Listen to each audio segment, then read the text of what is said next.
याकूब की अविश्वसनीय कहानी। वह व्यक्ति जिसने परमेश्वर से कुश्ती की।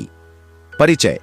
याकूब की कहानी, जो परमेश्वर से कुश्ती करता है, बाइबल की सबसे गहरी और रहस्यमयी घटनाओं में से एक है। यह उत्पत्ति 22 से 22 याद में वर्णित है और आत्मिक शिक्षा से भरपूर है। यह घटना याकूब के जीवन का एक ऐसा मोड़ है जहां वह व्यक्तिगत रूप से परमेश्वर से मिलता है और उसका जीवन पूरी तरह से बदल जाता है। याकूब, जो अब्राहम का पोता और इसहाक का पुत्र था, का जीवन संघर्षों और घटनाओं से भरा हुआ था। याकूब ने अपने बड़े भाई एसाव को धोखा देकर अपने पिता इसहाक से आशीर्वाद प्राप्त किया। उत्पत्ति 27।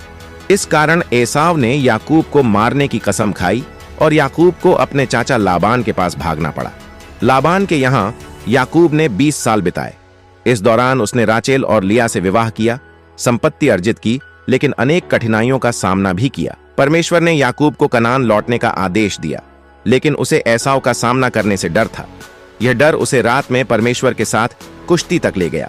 याकूब और परमेश्वर की कुश्ती। याकूब जब एसाव से मिलने की तैयारी कर रहा था, तब वह भय और चिंता से भरा हुआ था। उसने अपने परिवार और संपत्ति को 2 भागों में बांटकर उन्हें बायब्बोक नदियन के पार भेज दिया और अकेला रह गया।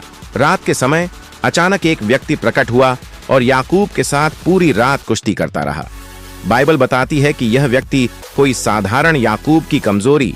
भोर होते ही उस व्यक्ति ने याकूब के जांघ की नस छूकर उसे विकलांग कर दिया। बावजूद इसके याकूब ने उसे जाने नहीं दिया। यह याकूब की दृढ़ता और आशीर्वाद पाने की लालसा को दर्शाता है।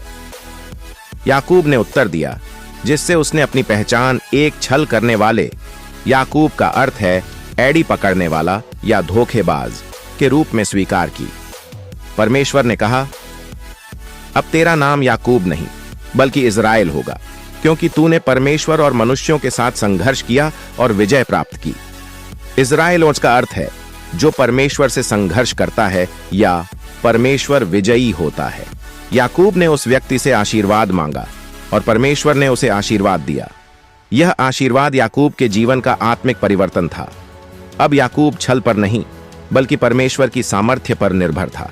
परमेश्वर से मिलने का निशान। याकूब वहां से लंगड़ाते हुए निकला। उसकी जांघ की चोट एक शारीरिक निशान थी जो उसे याद दिलाती थी कि उसने परमेश्वर से मुलाकात की। यह उसकी कमजोरी और परमेश्वर पर निर्भरता का प्रतीक बना। याकूब ने उस जगह का नाम पेनियल वैन रखा, जिसका अर्थ है परमेश्वर का मुख, क्योंकि उसने कहा, मैंने परमेश्वर को आमने सामने देखा और मेरा जीवन बच गया। परमेश्वर से कुश्ती के बाद जब याकूब ने एसाव से मुलाकात की, तो वे शत्रुता के बजाय प्रेम और मेल मिलाप के साथ मिले। जैसे याकूब ने परमेश्वर को अपने सबसे भयभीत क्षण में पाया, वैसे ही परमेश्वर हमें हमारी कठिनाई और संघर्ष के समय में मिलता है। याकूब की कुश्ती यह दिखाती है कि जीवन को नियंत्रित करने की हमारी कोशिश व्यर्थ है। उसकी लंगड़ाहट यह सिखाती है कि असली शक्ति परमेश्वर की योजना में समर्पण से आती है। जैसे याकूब का नाम बदलकर इज़राइल रखा गया, वैसे ही परमेश्वर हमारे अतीत को पीछे छोड़कर हमें नई पहचान और नया उद्देश्य देता है। याकूब की आशीर्वाद पाने की जिद यह सिखाती है कि हमें अपनी प्रार्थनाओं और परमेश्वर से अपेक्षाओं में दृढ़ रहना चाहिए। याकूब की कहानी परमेश्वर की कृपा और हमारे जीवन में उनके परिवर्तकारी कार्य का अद्भुत उदाहरण है।